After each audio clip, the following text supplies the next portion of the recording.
Gracias, Patricia, por la presentación. Buenas tardes a todos los que nos acompañan en la tarde de hoy. Hoy vamos a hablar de un tema muy relevante. Bueno, antes de ello, por si hay alguna persona que no me conoce dentro de la universidad, yo soy Tamara Luque. Yo soy neuropsicóloga cognitiva, además de especialista en evaluación psicológica, neurociencia y también soy coach creativa. Entonces, bueno, para que me conozcan un poquito más, yo estudié en Madrid, soy española y en las últimas sesiones hemos estado hablando de la evaluación neuropsicológica y ahorita pues nos estamos adentrando en algunos otros conceptos y en algunos otros procesos cognitivos, pues para que tengan un poquito el contenido más variado. Y en esta sesión vamos a comenzar hablando sobre pensamiento y lenguaje. Creo que la siguiente sesión también vamos a continuar con estos temas para que tengan, bueno, información sobre estos dos procesos que en realidad son muy importantes, obviamente como podrán suponer para todos, porque es la base de nuestra cognición, es la base de nuestro procesamiento del mundo, es nuestra base de cómo lo percibimos y cómo lo interpretamos y sobre todo especialmente el lenguaje. El lenguaje es una función cognitiva que modela nuestra realidad. No es solamente algo espiritual el decir que el lenguaje crea, que lo que creemos crea, se crea, ¿no? Porque el lenguaje tiene una capacidad moduladora que lo que nos permite afecta y tiene relación con muchísimos procesos, con a dónde le ponemos atención, con las narrativas que nos contamos sobre las cosas que nos suceden y eso hace que nosotros creemos y generemos unas emociones determinadas y también la forma en la que nosotros interpretamos el mundo, obviamente siempre viene de la base de la forma en la que nosotros lo podemos nombrar. Tengan en cuenta, por ejemplo, si a lo mejor no han aprendido un segundo idioma, incluso un tercer idioma, que a veces la realidad o las palabras que se utilizan son distintas y en realidad a veces que no encontramos la palabra que equivale porque cada palabra tiene un significado muy grande, muy global. Entonces esa es la magia del lenguaje que es muy interesante y a veces la misma palabra no significa lo mismo en en todos los sitios y aparte las connotaciones cambian. Por eso al final nuestra forma de interpretar la realidad depende del lenguaje que utilizamos y obviamente también por ende de nuestra lengua. Como les comentaba la compañera Patricia, para los que no han tomado clases conmigo, habitualmente yo prefiero que podamos avanzar durante la presentación. En el caso de que tengan dudas, las pueden ir poniendo en el chat y yo las respondo al final. Siempre dejo unos 15 minutitos o así para que podamos abrir los micrófonos y podamos establecer una comunicación más interactiva, pero por lo menos que se quede su contenido para los que no pudieron asistir, que quede como el contenido grabado en la primera parte de manera más fluida. Ah, sí, digo que al hilo de precisamente de esto que les contaba del lenguaje, les pongo esa cita de Samuel Johnson que me parece que es muy bonito, ¿no? O sea, el lenguaje es el vestido de los pensamientos.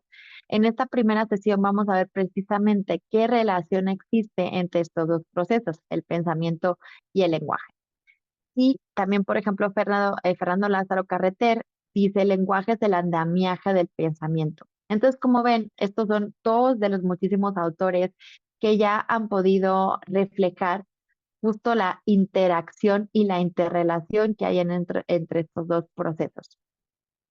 Pero acá sí, les comentaba lo de las preguntas porque va a ser como al final, pero me gustaría acá para empezar lanzarles esta pregunta. ¿Qué creen que va adelante? ¿Qué va primero, el huevo o la gallina? ¿Creen que el pensamiento crea lenguaje o es al revés? Entonces, si quieren, me pueden escribir en el chat. Mejor que ahorita no abremos los micrófonos por lo que les decía para poder que la grabación quede más fluida, pero me encantaría que me pudieran poner en en el chat o que qué creen que va primero, el pensamiento o el lenguaje. Y simplemente con que me pongan esa palabrita, vamos a hacer un pequeño, a ver, si alguien se anima a contestar.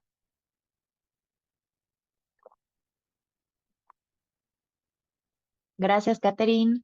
Max, el pensamiento, ok. ¿Qué más?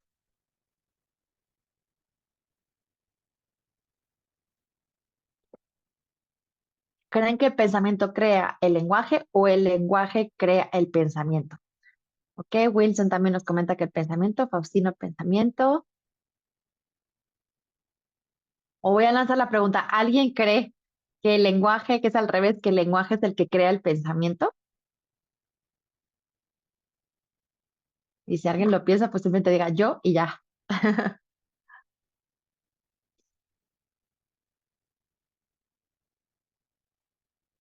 Vale, pues avanzamos. Precisamente esto es lo que vamos a intentar descifrar en la sesión de hoy. El estudio del pensamiento y el lenguaje es un estudio que en realidad, a ver, que alguien más contestó en el grupo, el pensamiento. Gracias, John. Aunque parezca extraño, esta relación nunca fue estudiada como de manera muy sistemática y en detalle.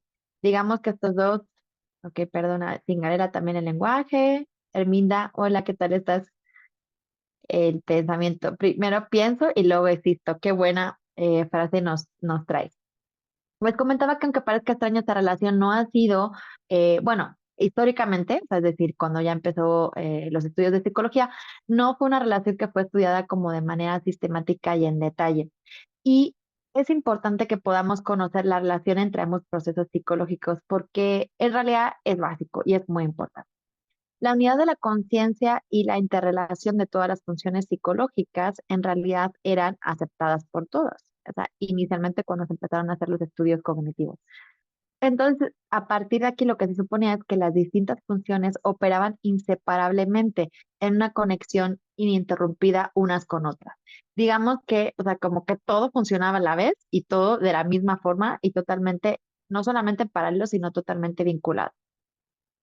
Pero en la vieja psicología se da por sentado que la relación de dos funciones dadas no variaba nunca, ¿vale? Entonces, es decir, que la percepción estaba conectada siempre de un modo idéntico a la atención, la memoria con la percepción o el pensamiento con la memoria. Pero obviamente esto, les comentaba en la vieja psicología, obviamente los estudios, especialmente a partir de la neurociencia y bueno, en general de los estudios de la psicología cognitiva, han ido dando un poquito más de luz acá. Puesto que las relaciones obviamente permanecían inconexas, el desarrollo de la conciencia era visto como determinado como un desarrollo autónomo de las distintas funciones. Sin embargo, todo lo que se conoce sobre el desarrollo psíquico indica que su verdadera esencia se halla en el cambio de la estructura interfuncional de la conciencia. La conciencia es la que rige todos los procesos cognitivos. Entonces, también otro punto de vista es que cada una de las funciones se desarrollaba de una forma autónoma, independiente, de manera que sí operaban juntas, pero su desarrollo era independiente. Y ahorita vamos a ver un poco en detalle qué implica esto. Al que no funciona el cursor, mientras veo a ver si alguien más escribe en el chat. Tomé, gracias, el pensamiento centrado en la mente. Ajá. Y alguien más, Luz Marina, buenas tardes, saludos. Y creo que el lenguaje está antes del pensamiento. Bien, tenemos una persona que piensa que en realidad el lenguaje va antes del pensamiento. Gracias, Luz Marina, porque me gusta que haya puntos de vista diferentes para que podamos argumentar y que podamos debatir acá. A ver si no funciona. Bueno, entonces, dicho esto, al final es como que había distintas corrientes, ¿vale? Entonces, al final hay como dos diferentes, ¿no? Entre la identificación o fusión de las distintas procesos cognitivos y lo que un enfoque más vinculado con la disyunción o segregación, es decir, que las funciones operan diferentemente y que en realidad forman, se desarrollan y funcionan de una manera autónoma. Entonces, el estudio del pensamiento del lenguaje ha ido oscilando siempre entre estas dos perspectivas. Entonces, bueno, el error puede, o sea, ¿por qué no ha habido hasta ahora estudios concretos en los que podamos eh, haber obtenido evidencias sólidas sobre qué viene primero, ¿no? El error puede encontrarse en el caso, en el caso concreto de los métodos de análisis que se han seguido por los investigadores anteriores. Es decir, que a veces no es tanto en metodología, que yo también soy maestra de metodología, lo que sucede a veces es que también evidentemente nosotros podemos sacar inferencias sobre los procesos que estamos estudiando, pero a lo mejor el error o digamos lo que ha condicionado el resultado es el método de análisis que hemos utilizado. Entonces, por ejemplo, en el caso de los análisis de los procesos psicológicos complejos, en el que el método de análisis lo que trata es de dividirlo en elementos, no ayuda mucho analizar el pensamiento verbal y sus componentes, el pensamiento y la palabra y estudiarlos aislados, porque en realidad son procesos que están muy interrelacionados. En lugar de permitirnos, este enfoque, en lugar de permitirnos examinar y explicar cada una de las fases y instancias específicas de estos dos procesos y determinar las regularidades delimitadas en el curso de los hechos, este método da como resultado generalidades, ¿no? Que es sobre todo el pensamiento y todo el lenguaje. Y entonces el problema es que nos conduce, perdón, a cometer serios errores por el hecho de ignorar la naturaleza unitaria del proceso de estudio. Es decir, todos los procesos tienen una entidad unitaria, pero cuando al final los mezclamos, digamos que perdemos una parte del análisis importante. Por ejemplo, la opinión que establece que el sonido y el significado de las palabras son elementos separados que tienen vida aparte ha sido un grave obstáculo para el estudio de los aspectos tanto fonéticos como semánticos del lenguaje. Es decir, nosotros tenemos el proceso.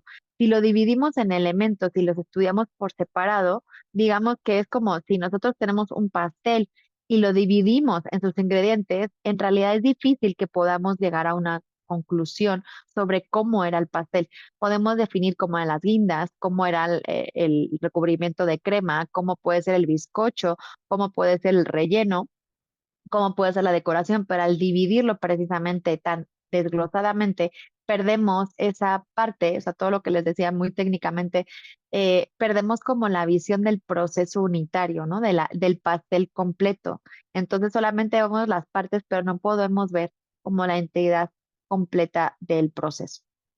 El otro enfoque es el análisis por unidades. Acá cuando hablamos por unidad nos referimos a un producto del análisis que frente al enfoque por elementos conserva las propiedades básicas del total y no puede ser dividido sin perderlas. Entonces, establecemos unidades completas de significado que tengan propiedades que en realidad comparten con el total, de manera que cuando juntamos las unidades, esto sería como más equivalente a un puzzle, podemos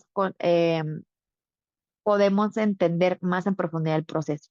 Por ejemplo, la clave para la comprensión de las cualidades del agua no se encuentra en su composición química, sino en la interconexión de sus moléculas. La verdadera unidad del análisis biológico es la célula que vive, que tiene vida, ¿no? Que posee propiedades básicas del organismo vivo. Entonces, justo es el ejemplo de la célula. Nosotros estamos compuestos por células, pero en la propia célula tiene todos los elementos del global, del completo que sería el organismo. Por ejemplo, una palabra no se refiere a un solo objeto, sino a un grupo o a una clase de objetos. Y cada una de ellas, por lo tanto, también se refiere a una generalización. Cuando hablamos y decimos la palabra mesa, no solamente estoy refiriéndome a la mesa que tengo ahorita enfrente de mí, sino en realidad yo, bueno, si dijera esta mesa sí, pero cuando digo el concepto de mesa, no me refiero solamente a la que tengo delante, sino me refiero justo a un grupo, ¿no? A un concepto que se crea en nuestra mente sobre lo que entendemos que eso es una mesa y eso es una generalización. Y justo precisamente esta generalización es la que constituye el acto verbal del pensamiento y refleja la realidad en un sentido distinto al que refleja la sensación y la percepción. Nosotros a través de los sentidos tenemos una realidad que es un tanto distinta a la que podemos tener, digamos, en una parte más cognitiva, ¿no? Entonces, cada palabra es como eh, un acto verbal del pensamiento, es una expresión del pensamiento y por ello también, por ende, lo rige. Bueno, ¿cuál es la respuesta? Les planteé y no les he dado la respuesta precisamente a la pregunta que les planteaba al principio. Entonces acá les pongo las respuestas que dieron tres autores de psicología del desarrollo, muy conocidos como puede ser Piaget, que es de los primeros o de los fundadores de la psicología del desarrollo, también por Vygotsky y Brunner, que es un poquito más actual. Piaget, en su enfoque constructivista, él lo que decía es que el lenguaje está subordinado al pensamiento.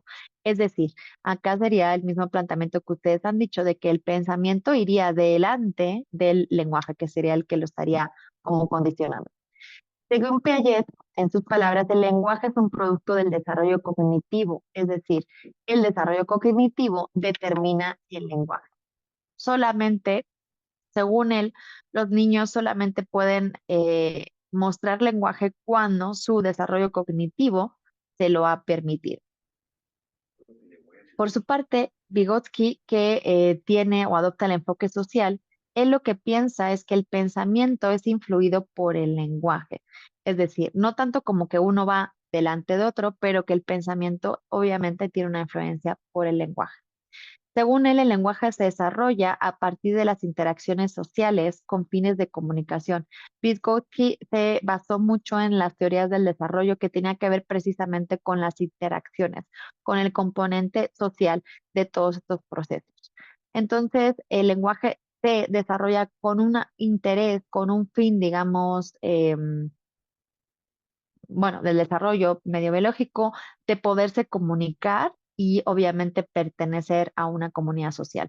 Entonces, más tarde, esto es cómo se desarrolla, pero más tarde el lenguaje se interioriza como pensamiento y lenguaje interior. O sea, el lenguaje mediaría lo que tenemos como pensamiento interno. Inicialmente es una necesidad una necesidad social, ¿no? De comunicarnos y más tarde se interioriza como pensamiento interior. Y Brunner, por su parte, en su enfoque neurolingüístico, lo que nos plantea es que el desarrollo del lenguaje es causa y no consecuencia del desarrollo cognitivo. Para él, el lenguaje es lo que va adelante, es decir, una vez que yo tengo un desarrollo del lenguaje, puedo más bien, mi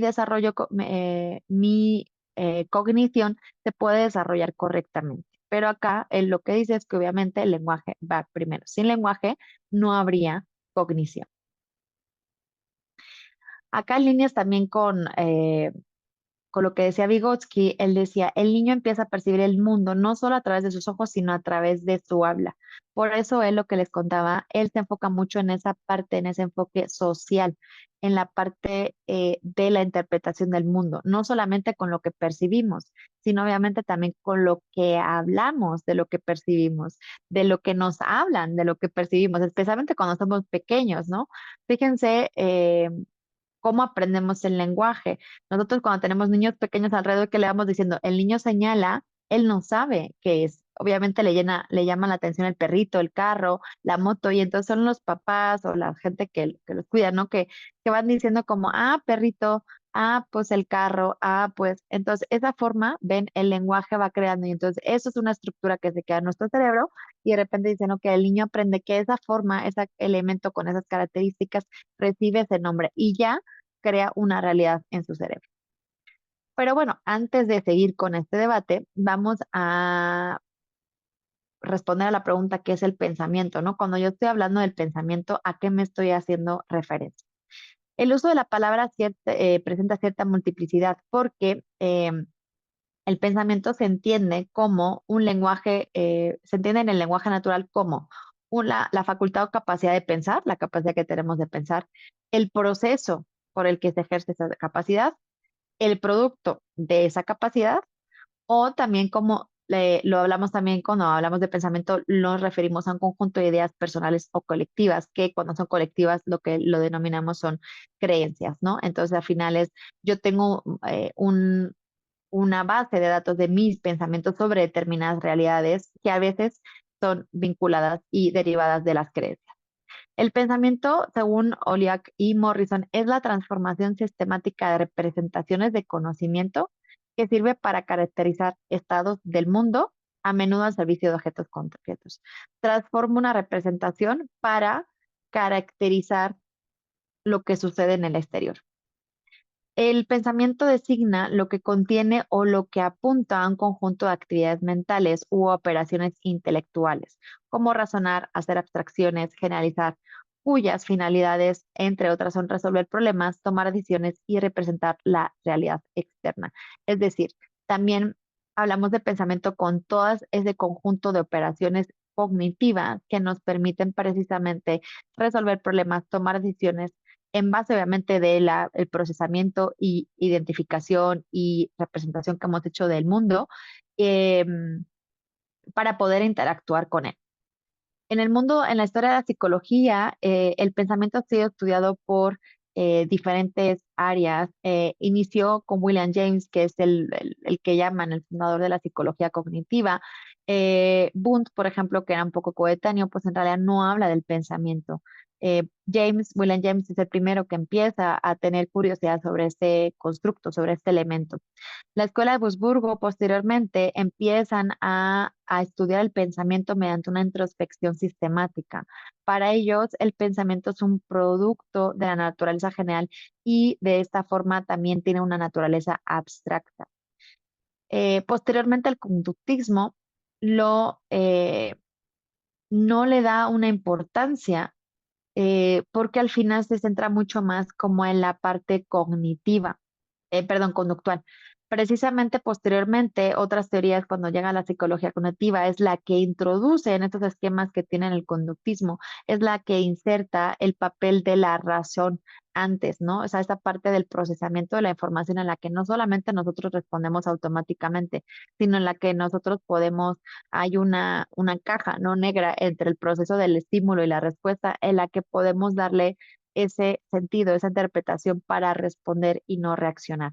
Esto viene posteriormente de la mano de la psicología cognitiva. Y por su parte también la Gestalt lo que pone el foco en estos temas es en aspectos internos del pensamiento y de resolución de problemas. Acá ellos también diferencian entre el pensamiento productivo, que es el que cuando tenemos como insight, como es aha moment, y el reproductivo, que es el pensamiento que nos permite generar más ideas y más pensamientos. La cognición, que también es un proceso o digamos una otra forma de hablar del pensamiento, viene de la raíz latina cognoscere, que significa conocer. Según la RAE, lo que se refiere tiene que ver con el conocimiento o la acción de conocer. Sin embargo, aquí vamos a ver que según el Diccionario de Psicología de Cambridge, acá empieza a asociar la cognición como con procesos mentales conscientes. Y acá ya vamos a encontrar la percepción, el pensamiento y la memoria. Entonces, claramente la cognición, desde la parte de la psicología cognitiva, tiene y está muy vinculada con las ideas, con el pensamiento, con el conocimiento, ¿vale? Desde la psicología cognitiva, además, en concreto, dentro de este marco teórico, lo que se refiere es a la facultad o la capacidad para acceder al conocimiento y utilizarlo. Como decía antes, obviamente nosotros cuando necesitamos el conocimiento que tenemos almacenado en nuestra memoria a largo plazo, pues cuando tenemos que tomar decisiones tan chica como la que puede ser qué comida elegimos o cuando tenemos que resolver problemas, ¿vale? Y por su parte, el lenguaje. ¿Qué es lo que, a qué nos referimos cuando hablamos de lenguaje? Según la RAE, aquí hablamos de la facultad que tenemos para expresarnos y comunicarnos. Eh, por favor, si hay alguien con micrófono prendido, porfis, si se pueden silenciar. Gracias. Entonces, como ven, el lenguaje tiene el principal componente acá ya no tiene que ver tanto con el pensamiento, con la cognición, con las ideas, sino tiene que ver con la expresión y la comunicación. En cuanto a algunas definiciones ya dentro del contexto de la psicología sobre el lenguaje, vamos a identificar, por ejemplo, que el lenguaje lo interpretan como un sistema compuesto por unidades, que son los signos lingüísticos, cuya organización interna puede ser objeto de una descripción estructural o formal. Es decir, es un sistema en el que combinando diferentes signos lingüísticos podemos crear palabras que tienen un significado y que estas palabras nos permiten comunicarnos y expresar información. La adquisición y el uso del lenguaje posibilita a los organismos formas peculiares y específicas de relación y acción sobre el medio. La forma en la que nosotros adquirimos y usamos el lenguaje nos permite precisamente relacionarnos y actuar sobre el medio en el que nos encontramos. Esta es una descripción un poquito como más biológica. Nosotros, como decía, la manera, la forma en la que nosotros nos referimos y usamos el lenguaje, también nosotros nos relacionamos con el mundo y respondemos sobre él. Es importante tener en cuenta que el lenguaje es el que nos da la información para poder actuar sobre el medio. Y luego además el lenguaje se materializa en formas de comportamiento específicos, cuando hablamos, cuando leemos, ¿no? Entonces al final el lenguaje realmente es como, no es tanto como el pensamiento que no tiene como un producto que podamos ver, sino que el lenguaje se puede materializar precisamente cuando lo hablamos, cuando lo verbalizamos oralmente y también cuando leemos y cuando escribimos, ¿vale? Entonces ahí ya implica un comportamiento específico. Desde la psicología ha habido distintas aproximaciones según el modelo conductista, que es el que plantea que nosotros recibimos un estímulo y posteriormente emitimos una respuesta. El lenguaje lo interpreta como una conducta precisamente, ¿no? Esa, dentro de su modelo, el lenguaje forma parte de una conducta que además podemos observar.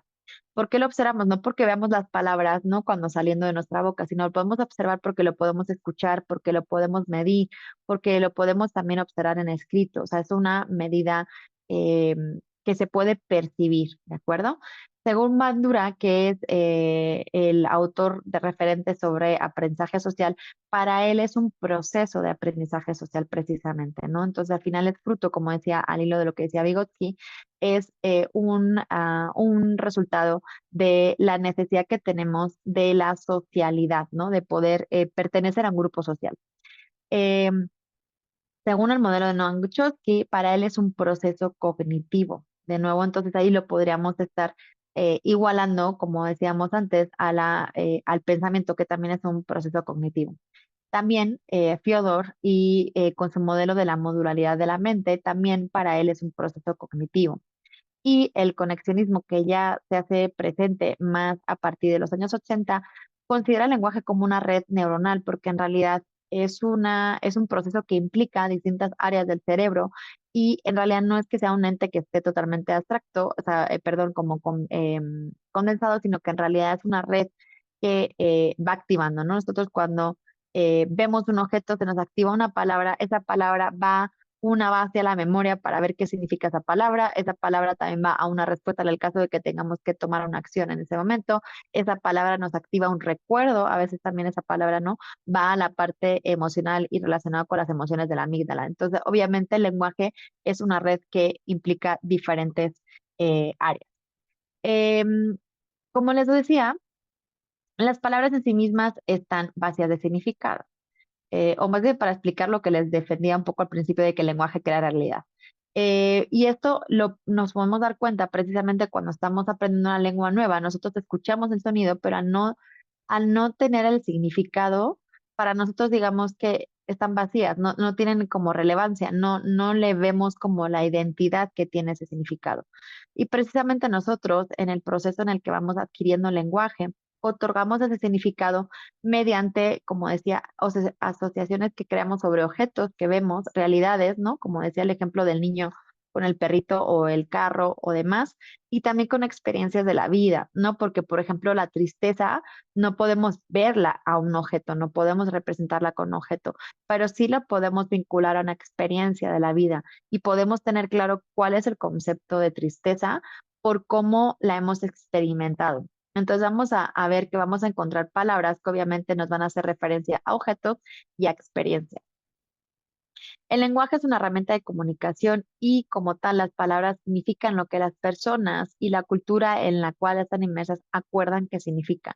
Acá esto es interesante, por ejemplo, que les contaba que yo soy española. Yo vivo en México, y entonces obviamente hay palabras que son iguales en castellano y en español de acá, pero obviamente el significado es distinto. Entonces, a mí a veces eso me puede generar, o me generaba más bien al principio, no igual problemas, pero obviamente una disonancia, ¿no? De comunicación y por eso, en realidad la misma palabra es, pero la cultura es diferente y tiene significados diferentes y eso implica realidades diferentes, ¿no? O sea, yo cuando voy a comprar al mercado, pues obviamente la realidad que encuentro cuando yo digo una palabra igual es distinta que si fuera al mercado allá. Entonces, eso hay que tener en cuenta. Acá les quiero hacer un pequeño jueguecito, ya estamos casi avanzando. Si yo les digo no piensen en una elefante rosa, ¿qué es lo que sucede? Me pueden escribir en el chat. ¿Quién ha pensado en una elefante rosa?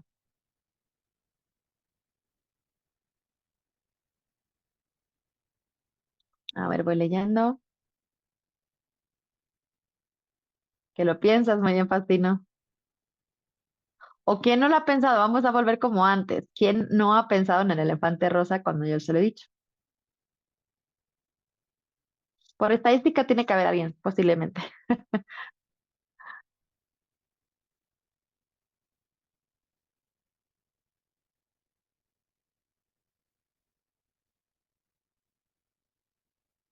Vale, pues ¿por qué sucede esto? Ay, no sé si alguien iba a hablar.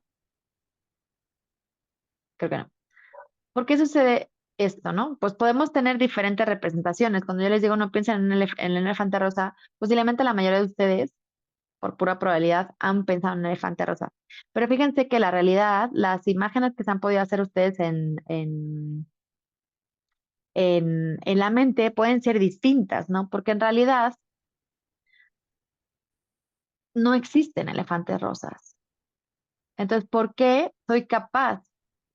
Si estoy diciendo que el lenguaje crea realidad, ¿por qué soy capaz de crear en mi mente la imagen de un elefante rosa? Aunque como ven aquí en la imagen primera arribita, en realidad no es una imagen real. Nunca jamás habremos visto en la vida un elefante rosa.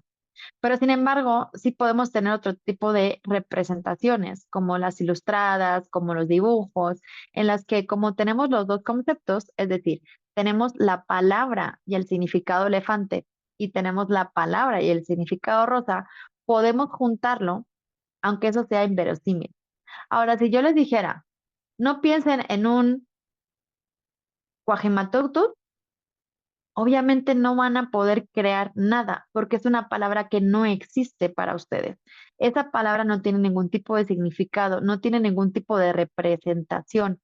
Entonces es imposible que nosotros podamos representarla. O si yo estoy aprendiendo, si me dicen ahorita una palabra en chino, pues obviamente como no tengo la representación de la palabra, si yo no sé el significado, es muy difícil que nuestra mente, nuestro pensamiento cree mentalmente esa realidad, esa imagen.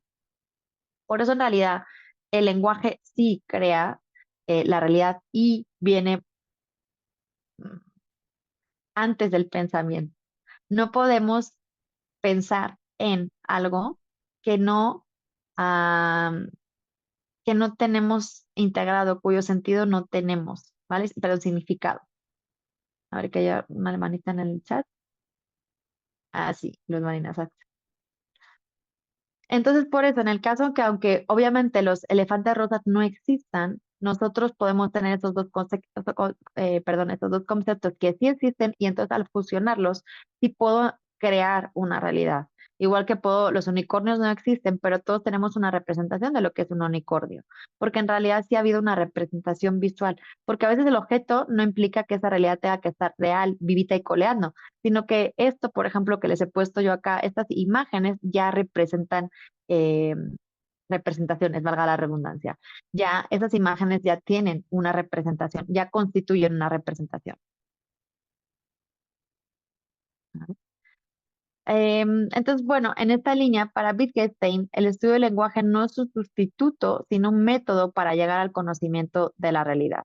Entonces, no es como que sea estudiar el lenguaje o la realidad, sino que es un método. A través del estudio del lenguaje, nosotros podemos crear la realidad y adquirir conocimiento sobre la misma.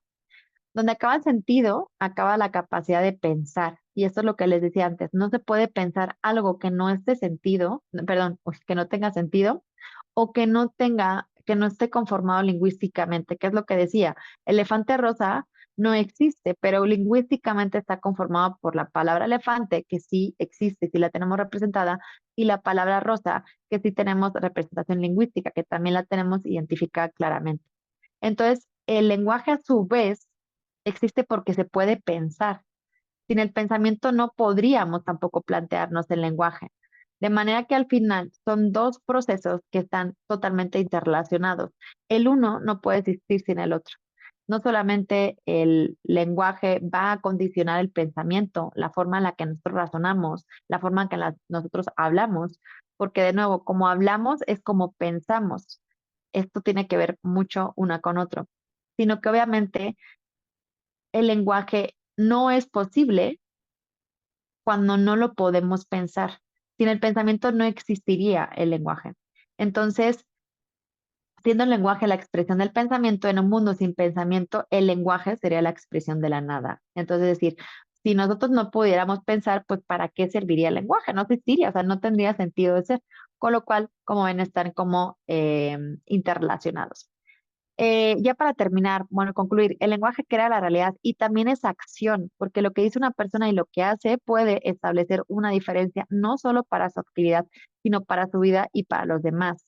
Es decir, yo cuando digo algo, también genero acciones, no solamente cuando yo digo, ok, voy a ir al gimnasio, me genera una acción de voy ahí y hago y voy. Pero también cuando yo hablo a otra persona, genero una acción, un cambio en esa persona y hago que igual el comportamiento de esa persona cambie. Si yo le digo, prende la luz, por favor, en realidad es una acción. Aunque yo no esté prendiendo la luz, he conseguido generar esa acción y esa realidad que sea que la luz se prenda. La expresión verbal es de la herramienta que utilizamos para descifrar, interpretar y meditar sobre nuestros propios mundos internos y externos. Acá es muy relevante, obviamente, el estudio del lenguaje en psicología. ¿Por qué? Porque nosotros, obviamente, el lenguaje es el que media toda la parte del discurso interno. Y en muchos trastornos y en muchos motivos de terapia, obviamente, trabajamos con el discurso interno que tienen los pacientes. Pero no solamente igual, no solamente es una forma que tenemos de descifrar, estábamos hablando de la realidad que nos rodea, sino que también nuestro discurso interno precisamente nos ayuda a descifrar, interpretar, identificar nuestro propio mundo interno, ¿no? Cuando a veces estamos molestos, en realidad, cuando ustedes piensen un momento en a una emoción o sensación que puedan percibir ahora. En realidad van a descubrir que en su mente van a narrar cómo se sienten, ¿no?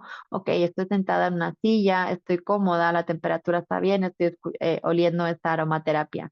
Entonces, no solamente es el sentir, sino que inmediatamente nuestro discurso interno, nuestra mente ya va narrando cómo nos sentimos. Entonces, vean, va, y cuando no es, ah, ok, me siento rara, pero ¿por qué es? Entonces voy analizando, ¿no? A lo mejor, y voy descifrando mi mundo interno para que vean el poder que tiene el lenguaje. Verbalizar el pensamiento es un medio para reconocer quiénes somos y qué sentimos. También igual en terapia, ¿qué es lo que hacemos? Nosotros verbalizamos para poder descifrar cómo nos sentimos, porque como les decía, el sentimiento es una percepción, es una sensación, pero el hecho de poder verbalizarlo es lo que nos permite reconocer y trabajar también, ¿no? En el caso de que sea necesario sobre eso. No es solo un acto de evocar experiencias,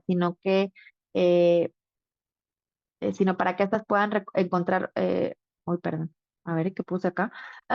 No es solo un acto para evocar experiencias, sino para que eh, que éstas puedan encontrar un receptáculo que favorezca la concreción de un demonio, de un dominio, hacer manejable un problema. Entonces, no solamente es que nos permita decir, ok, eso es lo que estoy experimentando, esto es lo que estoy evocando de esto que ha pasado, sino que también esa forma en la que tenemos de narrar, de verbalizar las experiencias, son las que nos permiten hacer manejable un problema para poder tomar decisiones.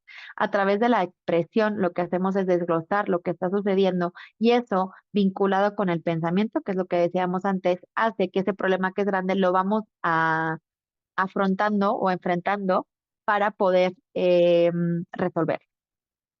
Y si no me equivoco, vale, hemos acabado unos minutitos antes de lo que tenía previsto, pero me encantaría pues tener un rato con ustedes y que me comenten si hay alguna cosita en la que quedó duda, si hay alguna curiosidad que tengan o incluso compartir su opinión sobre lo que estado hablando, si algo no concuerda. Perfecto, veo aquí algunos mensajitos. Nicolás, filosóficamente y en base a lo explicado al principio y el desarrollo de la clase, ¿ve usted alguna conexión entre la función de mantras y oraciones espirituales? ¿Y hasta qué punto desmitifica o refuerza neurociencia el concepto de los milagros dentro de las religiones organizadas? Voy por parte. Em, Justo el tema de de los mantras o de las oraciones, ¿por qué funcionan? Más allá, yo siempre digo, bueno, yo les reconozco, yo soy una persona bastante espiritual, no me identifico con ninguna religión, pero sí soy una persona que trabajo con espiritualidad y lo integro en mi práctica clínica también, ¿no? Bueno, en realidad en todo lo que hago. Entonces, bueno, más allá de todo eso de que pueda parecer como que son modas o no, hay un fundamento neurocientífico. Nosotros, a partir de la repetición, lo que hacemos es que accedemos al subconsciente. Es posible que nosotros reprogramemos el subconsciente y el inconsciente a través de la repetición. Entonces, por ejemplo, los mantras obviamente tienen un significado y tienen una emoción asociada. Entonces, por un lado, a partir de la repetición, lo que hacemos es que vamos grabando en nuestra mente esas, no solamente esos mensajes, sino también las emociones asociadas. Y luego un punto muy importante es que el cerebro no distingue realidad de lo que no es. Entonces, por esto, si nosotros le decimos, ay, todo está mal, nuestro cerebro va a pensar que todo está mal y entonces va a poner la maquinaria en marcha a nivel de emociones, a nivel de decisiones, a nivel de también de atención, de percepción, para acorde con ese mensaje. Ahora, si le estamos diciendo todo está bien, todo se va a solucionar, nuestro cuerpo, entonces nuestro cerebro no activa el sistema de defensa ni el sistema de protección y dice, ok, pues estás diciendo que. Ahora, hay una cosa, no solamente basta a veces con repetir así sin nada, ¿no? Obviamente cuando nosotros somos capaces de vincular ese lenguaje, esas palabras que ya tienen un significado con las emociones que vienen vinculadas, porque decíamos, ¿no? No solamente la palabra tiene un significado, tiene también un significado emocional, o sea, digamos, un significado conceptual y un significado emocional. Entonces, cuando repetimos las palabras como con esa parte alineada en la que encarnamos, ¿no? Encarnar en el sentido de o incorporar de sentir en el cuerpo lo que estamos diciendo, eso tiene poder. ¿Por qué? Porque también lo que hace es que entonces el cerebro recibe esas señales aferentes del entorno y entonces el cerebro, tengan en cuenta que es un procesador, o sea, la mente no es que haya una persona que decida lo que, sino que dice, ah, me está llegando que estoy está calmada, me está llegando alegría, ¿no? O sea, todo mi sistema de emocional estoy interpretando eso. Entonces, pues entonces interpreto que todo está bien y que esa es la realidad. Y voy a tomar decisiones y resolver problemas en función de lo que me estoy diciendo. Y lo mismo sucede también con las oraciones, ¿no? Al final también tienen una composición. Aquí luego, bueno, hay otros temas que obviamente también se han estudiado en psicología, que es el poder de la fe. Ahí como que se escapa un poco de la temática de esta, de hoy, pero obviamente como ya a un nivel, no sé cómo explicarlo. Bueno, es que el espiritual es un campo que tenemos todos, o sea, creamos o no, pues al final es una parte de nuestra entidad, ¿no? Entonces, cuando nosotros también la fe lo que hace es que da como esperanza, nos da como otra, bueno, son otros componentes que influyen y eso también hace que se generen unas químicas determinadas, ¿no? Que podamos, la fe nos hace que podamos tener mayor resiliencia, que podamos tener mayor confianza en el mundo. Todo esto lo que hace también es que nuestro sistema nervioso autónomo no tenga que estar necesariamente siempre como en la lucha de la supervivencia, sino que esa fe a veces nos entregar los problemas, ¿no? Afuera a veces nos ayuda también a regularnos y a dedicarnos a lo que sí podemos hacer, ¿no? Entonces, sí hay una función claramente, por eso yo insisto siempre en mis conferencias, en mis talleres, en mis terapias, es importante que observemos cómo hablamos del mundo, de lo que nos sucede, cómo hablamos de las personas, pero también cómo nos hablamos, porque de nuevo el lenguaje crea realidades. Entonces nos decimos, ay, soy un desastre y soy no sé qué y nunca me van a querer y no, pues van a pensar que estoy, lo que sea, todo lo que nos digamos, nuestro cerebro va a pensar que es verdad y nuestro cerebro es el que al final toma las decisiones, ¿no? Y el que, entonces cuando, por ejemplo, nos venga una buena oportunidad de trabajo, nuestra mente va a ser la que va a decir, ah, no, no, pues no la tomes porque en realidad, pues como tú eres un impostor y en realidad, pues no se te da ni tan bien, pues mejor no la tomes, no te arriesgues. Eso viene todo a veces desde los discursos que nos vamos contando. Entonces, por eso fíjense la relación que tiene ese pensamiento, esa creencia más bien, con la conducta, ¿no? Y la segunda parte, pues en realidad, no sé respondértela, Nicolás. Sobre sobre el tema de los milagros, no, es que no sé cómo relacionarlo con el contenido de la sesión. No sabría responderte a eso. ¿Hay alguna preguntita más? Gracias. Es que lo de los milagros, pues sí, es que ya tiene que ver ahí como con cosas de, sí, ya te estaría dando más una opinión que una, y entonces, bueno, creo que por el contexto mejor que nos ciñamos a lo científico, pero es muy interesante, de hecho, igual investigo un poco, me da una buena idea. Ok. Alguna persona más que quiera hacer alguna pregunta, alguna aportación? Mm. ¿No? Sí, Ah, ya tomé. los tomé, ajá. Hola, Tomé, buenas tardes, ¿cómo estás? ¿Cómo analizar el conocimiento o la percepción psicológica? Voy a ver, ¿cómo analizar o el conocer la percepción? Pensamiento, y lenguaje humano.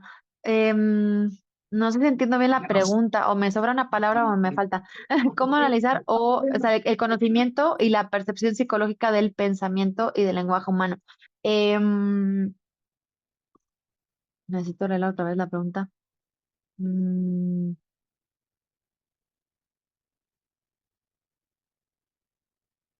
¿Cómo analizar el conocimiento de la percepción psicológica del pensamiento y lenguaje humano? Es que me parece un trabalengua la pregunta. O sea, la percepción psicológica que tenemos nosotros de nuestro propio pensamiento del lenguaje en general. ¿Cómo analizarlo? Pues para eso hay métodos científicos. Ahorita la verdad no, o sea, o sea, sería como entrar en sí, en métodos de psicología cognitiva, ¿no? O sea, obviamente eso se ha estudiado mucho con psicología cognitiva, análisis de discurso. La verdad no estoy tan familiarizada con los métodos en estas áreas. Entonces no podría ponerte ahorita, la verdad, un ejemplo, pero sí, o sea, ha habido un estudio sistemático para todas estas conclusiones que les ponía. Ha habido obviamente estudios sistemáticos sobre este tipo de cuestiones. Sobre lo que es la percepción como subjetiva del pensamiento del lenguaje, pues también ha habido estudios, pero ahorita la verdad no tengo tampoco como eso, eh, desconozco ahorita como el detalle de esa información.